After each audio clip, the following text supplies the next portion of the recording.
Taarifa zilizochujwa, uchambuzi na matukio muhimu kutoka kila pembe ya Singida. Tembelea Mwes TV. Pia usisahau kulike na kucomment. Alikuwa ni mentor kama nilivyosema kwamba uwe na mwalimu anaweza kuwa anakuwa ni sehemu ya kukuongoza. Na mimi nilipoanza kweli nikasema kumbe ni fursa kuanzisha daycare. Na nilipoanzisha ni kweli nikajikuta unapata fursa kubwa. Fursa kubwa nakuwa na shule. Navuta watoto kwa sababu napenda watoto. Napenda watoto. Sasa hizi kupenda kumebadilisha kuwa ni fursa ya kazi. Na kule nimeajiri. Kwa hiyo maana yake imeleta fursa kuajiri wengine. Kwa hiyo unaona kuna wakati mwingine ile shauku ulionayo inaweza kuwa ni fursa. Mimi naangaliaga pale kwenye mtaani kwetu. Kuna yule mtu anapitaga kukiwa na tangazo lolote la kimtaa.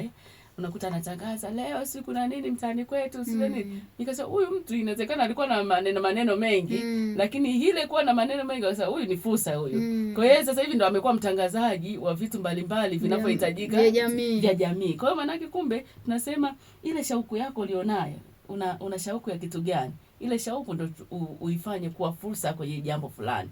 Kwa kama kijana ni kufumba macho tu na kuona kwamba nina shauku ya kufanya nini, natamani kufanya nini.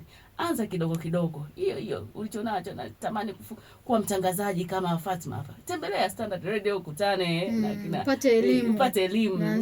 Unaanzaje?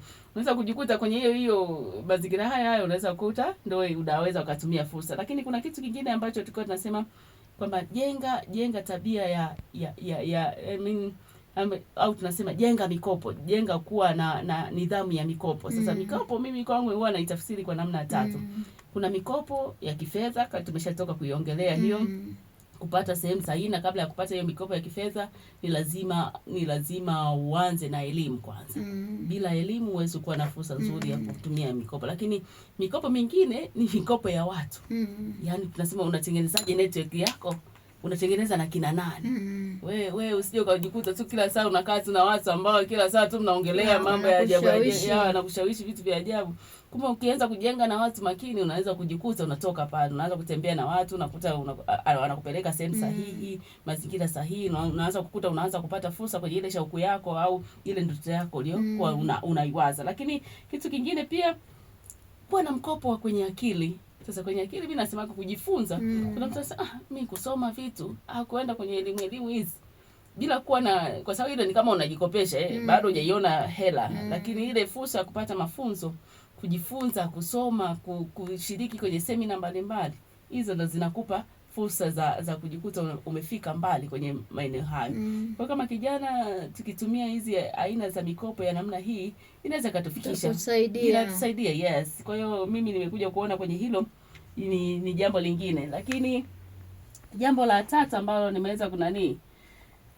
tumeliongelea sana Fatma ni lile la tuepuke sana kutumia bali tuzalishe zaidi. Mara nyingi tunakuta matumizi ni mengi alafu ulichozalisha ni kidogo. Na unajikuta wewe kwa wiki umetumia pesa nyingi. Alafu hauna pa kuanzia kesho naanzaje. Unakaa unaanza kuwa na mawazo. Mwisho siku unakuta mpaka unaanza kulaumu, hivi kwa nini nilienda pale? Lakini ndio ushatumia. Umeenda pale wewe kama sherehe, sio lazima sherehe zote uingie uwe kamati. Siku nyingine chukua tu kadi, mchangie wawili kama unaona huyo ni mtu wa muhimu. Changa kutokana na uwezo wako. Sasa unafitoka kule unasema umeshakula chakula cha jioni, baadaye unawaza ile 100,000 si ile 50 si ningeweza ndio. Hivi nimetoaje kwanza? Yaani kuna mtu anatoa kitu anaahidi, alafu akitoka hapo anasema hivi pale nilisemaje? Lakini yana yenyewe unatakiwa ukaitafute ili ufanyaje? Uilipe. Na ukishaahidi lazima utuletee mzigo wetu. Wewe kuahidi kitu mbele za watu alafu mwisho siku usilete, huo ni utapeli. Kwa hiyo utapeli. Kwa hiyo maana yake kuna vitu vingine hakikisha kwenye kutumia, yani zalisha zaidi kuliko kutumia. Ukiona kwenye kila kitu unatumia zaidi kuliko kuzalisha, bora iko kitu uachane nacho. Yani kama kijana bora uachane nacho. Mimi nimeliona vijana tukiweza kulitumia yani kutumika kwenye jamii yako.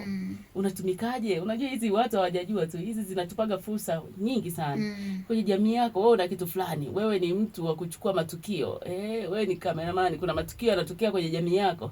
Tumia tu, wewe jitoe. Jitolee tu wakuone, baadaye atasema tuna mtu wetu, kukiona tukio fulani yule mtu sana jitoleaga kwenye mambo haya. Hebu bwana, kuna fursa fulani hivi tumlete huyu. Umeona? Wewe kitokea si visherehe vya pale nyumbani vya kimtaa tu pale. Una sauti yako nzuri ya kutangaza kama wewe hapa, ndugu yangu Fatma, unapiga MC hata shughuli tatu hamna. Taarifa zilizochujwa, uchambuzi na matukio muhimu kutoka kila pembe ya Singida. Tembelea Mwezi TV. Pia usisahau kulike na kucomment.